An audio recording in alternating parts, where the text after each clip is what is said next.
Guys, पेप गुardiola world class manager इतना struggle करता है last season without proper defensive midfielder, without proper midfield. Rodri injured था वो लोग का, इतना वो लोग स्ट्रगल किए, एक कंपटीशन में आस पास भी नहीं थे कहीं वो लोग। एफए कप के फाइनल में क्रिस्टल पैलेस से हार गए वो लोग। लेकिन हमारा बोर्ड, यूनाइटेड का बोर्ड इतना अंतर्यामी है, इतना महाज्ञानी है कि हम लोग सोचते हैं कि without proper midfield, without defensive midfielder, proper defensive midfielder, हम लोग ये सीजन चैंपियंस लीग के लिए क्वालिफाई कर जाएंगे, ईपीएल में अच्छा compete करेंगे। मतलब क्या हमारे बोर्ड के दिमाग में चलता है, माइंड बॉगलिंग है guys, mind boggling. So guys, let's look at top midfielders, world class midfielders जो कि इंग्लिश प्रीमियर लीग में आए हैं in the last 10 to 15 years. और हमारी टीम मैन यूनाइटेड में कौन कौन से मिडफील्डर आए हैं और खेले। Ngolo Kante, Jorginho, Kovacic, Nemanja Matic, world class in his prime. Ngolo Kante world class. अभी फिलहाल वो लोग में Enzo Fernandez, Moises Caicedo, Chelsea की बात कर रहा हूं मैं। फबिनियो, हेंडरसन, थियागो अल्कंटारा, वाइनाल्डम, फिलहाल लिवरपूल में ग्रावेनबर्ग और Alexis Mac Allister, top class midfielders. Granit खाका, Thomas Partey, Lucas Torreira, Declan Rice, world class midfielder. Zubimendi, top class midfielder Arsenal में। फिर Manchester City, Yaya Toure, Fernandinho, Kovacic, Gundogan, world class midfielder. फिलहाल Rodri, world class midfielder. Man United में कौन कौन से midfielder आए comparison में, जब सर एलेक्स फर्ग्यूसन रिटायर हो गए उसके बाद देखते हैं। जब डेविड मॉयस का पहला सीजन था तो हम लोग ने टोनी क्रूज को चेज किया था, इफ यू रिमेंबर, साइन किया था towards the end of the window Fellaini को। उसके बाद किसको साइन किया नेक्स्ट ईयर्स में? हरेरा को, बास्टियन श्वाइनस्टाइगर को।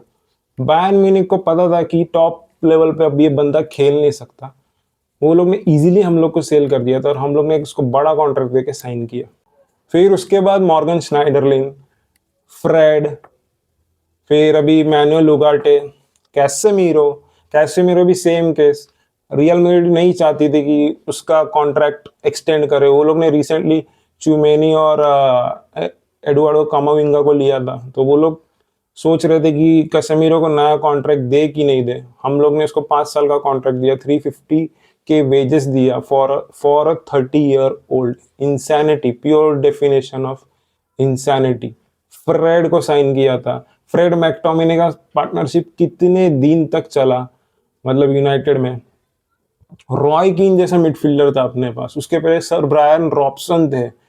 Paul Scholes, world class midfielder. Michael Carrick था, टॉप क्लास मिडफील्डर। उसके बाद ये कहानी है, Fred, Manuel Ugarte, Bastian Schweinsteiger. Nemanja Matic को भी साइन किया था। मुझको याद है जोसे मोरिनियो वो सीजन बोल रहा था बोर्ड को कि एक अच्छा डिफेंसिव मिडफील्डर साइन करके दो, अच्छा डिफेंसिव मिडफील्डर साइन करके दो, क्योंकि जोसे मोरिनियो का पूरा सिस्टम एक डिफेंसिव मिडफील्डर पे ही डिपेंड होता है। जॉन ओबी मिकेल जब चेल्सी में था, मोरिनियो, जॉन ओबी मिकेल था, क्लाउडियो मकलेले था, माइकल बैलेक था वो लोग के पास। अच्छे डिफेंसिव मिडफील्डर थे वो लोग के पास। जब सेकेंड टाइम भी आया था तो एनगोलो कांटे था, लेकिन हम लोग ने उसको साइन करके दिया नहीं और बेचारे ने जबरदस्ती का मतलब मैटिच को साइन किया, और कुछ ऑप्शन नहीं था। मैटिच ऑलमोस्ट 30s में था अपने, तो भी हम लोग ने उसको साइन किया।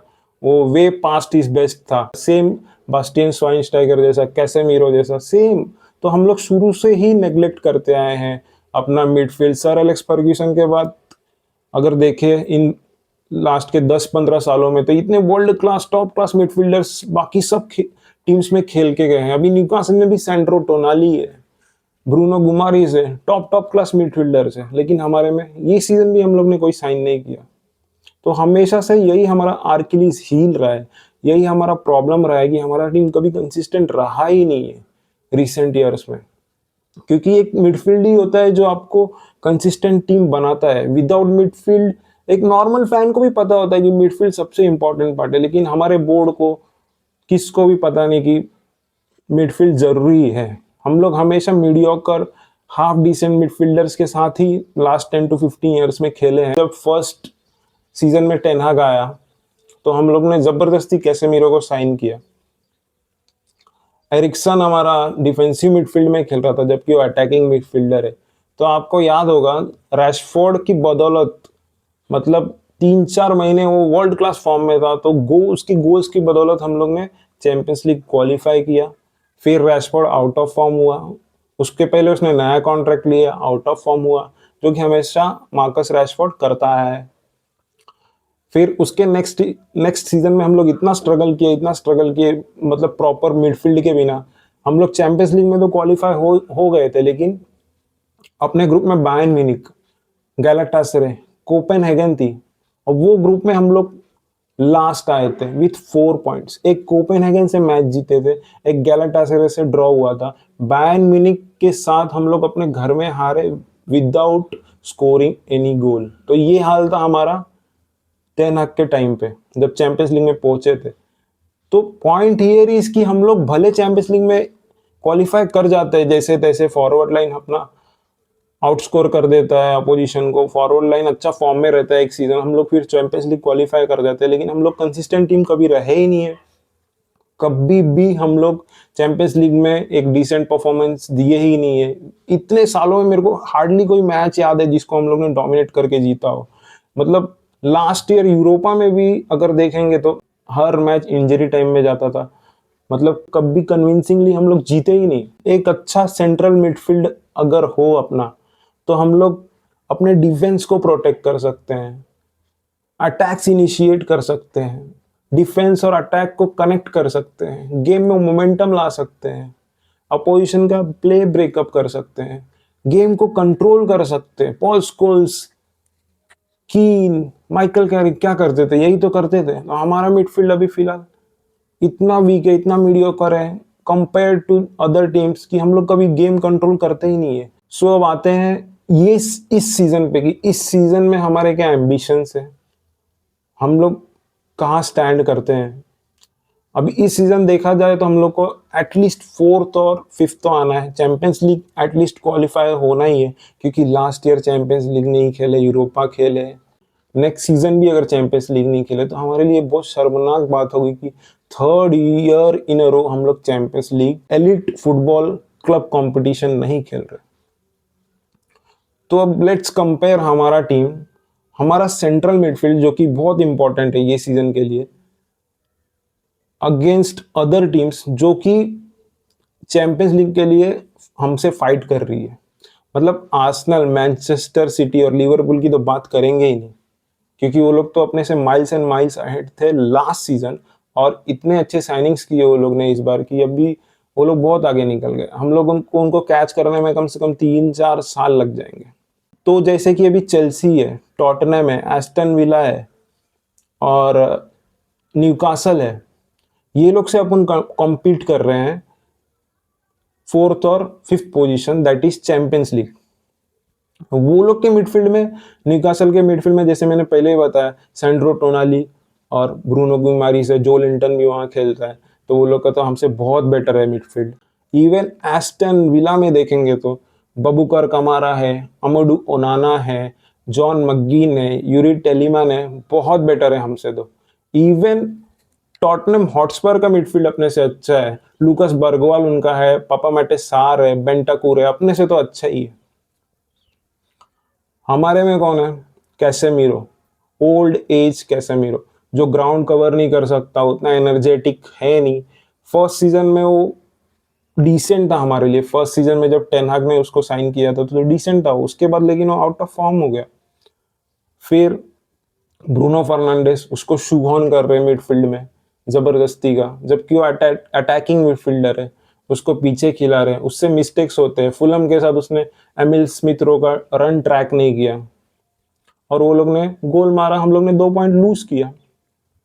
फिर यूरोपा के फाइनल में भी उसके मिसप्लेस्ड पास के वजह से, ब्रूनो के मिसप्लेस्ड पास के वजह से गोल गया था, राइट। तो अगर ब्रूनो को मिडफील्ड में खिलाना है, डीपर मिडफील्ड खिलाना है, तो हम लोग एक्सपेक्ट नहीं कर सकते कि हर मैच में वो 7 आउट ऑफ 10 परफॉर्मेंस देगा और मिस्टेक्स नहीं करेगा, वो करेगा ही। हमारा डिफेंस उसकी वजह से प्रेशर में रहेगा ही, हम लोग गोल्स कंसीड करेंगे ही, 101% गोल्स कंसीड करेंगे। नाउ कोबी माइनू है हमारा, इंजरी प्रोन है, फिर से यंगस्टर है, तो उस पर रिलाई नहीं कर सकते। उगाटे आउट ऑफ फॉर्म हो गया है, उगाटे का भी एक केस है, जाओ नेवेस और उसके बीच हमारा, हम लोग सोच रहे थे कि किसको साइन करें, जाओ नेवेस को पीएसजी ले गई हमारे पैसे से ही, हम लोग ने जो पीएसजी शिप करना चाहती थी, शिप आउट करना चाहती थी, उसको हम लोग ने साइन किया। तो हमेशा से शुरू से यही रहा है, मे बी ग्लेजर्स चाहते ही नहीं है कि हम लोग एक सक्सेसफुल टीम बने, एक कंसिस्टेंट टीम बने, इसलिए मिडफील्ड को इतने सालों से इग्नोर किया है, और जो प्लेयर्स इजीली अवेलेबल रहते हैं उनको ही हम लोग साइन करते हैं, कभी अच्छे प्लेयर को चेस नहीं करते। मेरे को अभी तक याद है एलवीजी, लुइस वैन गाल के टाइम पे भी, आर्तुरो मे बी उसके टाइम पे ही आर्तुरो विदल को चेस किया था, लेकिन जब वो यूवेंटस में था, लेकिन उसको साइन नहीं किया और वो बायर्न म्यूनिख चला गया था। एज लुइस वैन गाल बोलता है, मे बी हम लोग कॉमर्शियल क्लब ही है, मे बी यूनिवर्स के आने के बाद ये चेंज हो जाए, इनेओस जनवरी में अच्छे अच्छे मिडफील्डर साइन करे, क्योंकि समर में ब्रूनो फर्नांडेज और कैसेमीरो तो जाने ही वाले हैं, अपना मिडफील्ड ऑलमोस्ट एम्प्टी हो जाएगा। तो maybe summer, maybe जनवरी में ही साइन करना चाहिए, क्योंकि ये बार तो साइन किया नहीं, और फिर ऐसे ऐसे ट्वीट्स किए ये लोग ने कि मतलब जैसे कि हमारा मिडफील्ड एकदम वर्ल्ड क्लास है, हम लोग को मिडफील्डर की जरूरत नहीं है, तो हम लोग का मिडफील्ड सफिशियंट है। क्या ही बोल सकते हैं, माइंड बॉगलिंग है। पॉजिटिव्स क्या है हमारे टीम में, डिफेंस अच्छा है, डिलीट अच्छे फॉर्म में आ गया है, लेनी यूरो जनरेशनल टैलेंट, वो डिसेंट फॉर्म में है, बस ये सीजन इंजरी ना हो उसको। एक लिसांड्रो मार्टिनेज जल्दी से जल्दी कम बैक करे गाइस, वो एक मिडफील्डर, मतलब वो एक डिफेंडर है, देखो मेरे मुंह से मिडफील्डर निकला, वो एक डिफेंडर है जो मिडफील्डर का काम करता है, जो लाइन ब्रेकिंग पासिस करता है, जो थोड़ा मिड डिफेंस से पुश करके मिडफील्ड को सपोर्ट देता है, और फॉरवर्ड पासेस ज्यादा करता है वो। तो वो अगर फिट रहा, फिट होके आया और फिट रहा, तो हमारा ऐसे ही हम लोग एक दो प्लेसेस जंप कर जाएंगे सिर्फ उसके परफॉर्मेंस के बदौलत। तो हमारा डिफेंस तो सॉर्टेड है, ओनाना चला गया भगवान की दुआ से, ट्रांसपोर, मतलब ट्रांसपोर का फोटो लगा के अगरबत्ती दिखाना चाहिए कि ओनाना चला गया। भाई किसने उसको साइन किया था, क्या देख के किया था, भगवान जाने। डीजिया जैसे प्लेयर को हम लोग ने, मतलब घोर पाप किया, डीजिया को भेज के ओनाना को साइन किया। मतलब मैगवायर अच्छा कर सकता है उससे, कीपिंग स्ट्राइकर का तो काम करता ही है वो, कीपर भी अच्छा बन सकता है वो, ओनाना से तो लाख गुना बेटर कीपिंग करेगा। बेसिक टेक्निक्स ही नहीं है बंदे के पास। चलो उसकी बात तुम छोड़ देते हो तो गया। अब हम लोग को मेरे ख्याल से एमिलियानो मार्टिनेज को साइन करना चाहिए था, क्योंकि वो थोड़ा डिफेंस सॉर्ट आउट करता था, डिफेंस को भी कॉन्फिडेंस मिलता, डिफेंस ऑर्गेनाइज करता। लेकिन सन एलमेंस को किया ठीक ही है, फ्यूचर का सोच के किया ये लोग ने, मे बी उतना पोटेंशियल है उसमें, लेट्स सी क्या कैसा परफॉर्म करता है वो। अल्ताफ बायंदिर तो उतना, मतलब डिस्ट्रीब्यूशन अच्छा है उसका, लेकिन वही मिस्टेक्स उसके में भी है। सेट पीसेस में ऐसा लगता है कि स्केटिंग कर रहा है, आइस के ऊपर खड़ा है एकदम, मतलब अनबैलेंस लगता है। तो अब अटैक पे आते हैं। अटैक में सेस्को फर्स्ट ईयर है इंग्लिश प्रीमियर लीग में, ऑब्वियसली उसको बेड इन होने को टाइम लगेगा। मतलब इतना एक्सपेक्ट नहीं कर सकते उससे, जर्मन लीग से डायरेक्ट ईपीएल में आना बहुत हार्ड है। इटालियन लीग थोड़ा फिजिकल है, मतलब जर्मन लीग उतना फिजिकल नहीं है, तो उसको थोड़ा हार्ड पड़ेगा। मतलब जर्गजी है जो वो ट्रम्प कार्ड हो सकता है, एक लिसांड्रो मार्टिनेज हमारा ट्रम्प कार्ड हो सकता है, ब्रायन एम्बूमो ट्रम्प कार्ड हो सकता है ये सीजन चैंपियंस लीग लाने में। जर्गजी से भी मेरे को अच्छे होप्स है, जर्गजी शायद अच्छा परफॉर्म करे अगर इंजरी फ्री रहा तो वो, क्योंकि अभी सेटल हो चुका है आफ्टर लास्ट ईयर। अपने विंग बैक्स भी उतने, मतलब एक्सपीरियंस नहीं है, अमर डियालो के लिए नया पोजीशन है, तो उससे ज्यादा एक्सपेक्ट कर नहीं सकते हम लोग। फिर डोरगू भी इनएक्सपीरियंस्ड है, यंगस्टर है। डालोट डालोट तो इतने सालों से खेल रहा है, लेकिन उसका डिसीजन मेकिंग हमेशा से पुअर रहा, उससे तो मेरे ख्याल से एक्सपेक्टेशंस कर ही नहीं सकते। तो यही है गाइस, मेन पॉइंट यही है कि मेन अपना डाउनफॉल, मेन अपना जो स्ट्रगल रहा है इतने सालों से, वो हमारे मिडफील्ड के वजह से ही रहा है। ये कोई भी बच्चा, मतलब कोई एक दो साल फॉलो करता हुआ फैन भी बोल देगा, बता देगा कि मिडफील्ड सबसे इंपॉर्टेंट होता है कोई भी टीम में, लेकिन हम लोग ने ये कभी रियलाइज ही नहीं किया। और ये सीजन भी हम लोग ने बलेवा को चेस किया और साइन नहीं किया। Maybe Ineos next season sign कर ले, जनवरी में साइन कर ले। एक जनवरी में अगर अच्छा मिडफील्डर हम लोग साइन करते हैं तो फिर काफी मतलब टॉप 4 लाने में हमको इजी होगा और टॉप 4 लाने में मदद मिलेगा।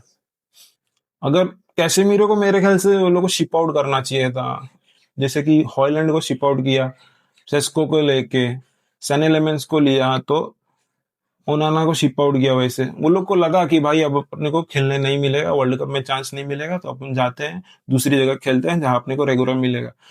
तो अगर कैसेमीरो के साथ भी वही करते तो वो चला जाता। लास्ट सीजन उसको खिला नहीं रहे थे, लेकिन जबरदस्ती उसको फिर खिलाने लग गए लास्ट सीजन के एंड में, और ये सीजन भी उसको खिलाया। उसको खिलाने का मेन रीजन मेरे ख्याल से अमरीम का यही था, जब उसने स्टेटमेंट भी दिया था प्री सीजन में कि मेरे को एक एनर्जेटिक मिडफील्डर चाहिए, लेकिन बोर्ड जब नहीं दे रही है, नहीं खिला रही है, तो उसके पास लास्ट रिसोर्ट क्या बच जाता है? कैसेमीरो ही बच जाता है। अब कैसेमीरो को ये बात दिख दिख गई, उसको मालूम पड़ गया कि भाई ये लोग मिडफील्डर साइन नहीं कर रहे, तो मैं खेलता हूँ इधर, मेरे को रेगुलर फुटबॉल मिलेगा यहाँ पे आराम से खेलने को। अगर हम लोग मिडफील्डर साइन कर लेते, एडम वाटन, कार्लोस बलेबा, इवन ह्यूमलैंड जो स्पोर्टिंग से साइन कर लेते, तो कैसेमीरो पक्का चला जाता सऊदी, क्योंकि उसको पता रहता कि ब्रूनो फर्नांडीज ही खेलेगा दूसरे मिडफील्डर के साथ, जो भी नया आएगा उसको चांस नहीं मिलेगा, तो चला जाता। लेकिन हम लोग ने ये चीज किया नहीं। तो लेट्स सी, लेट्स होप कि ये सीजन हमारा अच्छा जाए। बस भगवान से यही दुआ कि चैंपियंस लीग नेक्स्ट सीजन देखने मिले, उसका एंथम सुनने मिले। लेट्स होप, भगवान से दुआ करो कि चैंपियंस लीग कैसे भी क्वालिफाई हो जाए।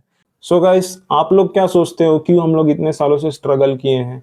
क्यों हम लोग का मिडफील्ड इतना वीक रहा है? क्यों हमारा डाउनफॉल हुआ है? हम लोग ने क्यों मिडफील्डर साइन ही नहीं किए इतने सालों से? क्या रीजन है? ग्लेजर्स रीजन है, या फिर हमारा डाउनफॉल का कुछ और रीजन है, मैनेजर्स रीजन है? आप लोग कमेंट करो, अपने व्यूज शेयर करो।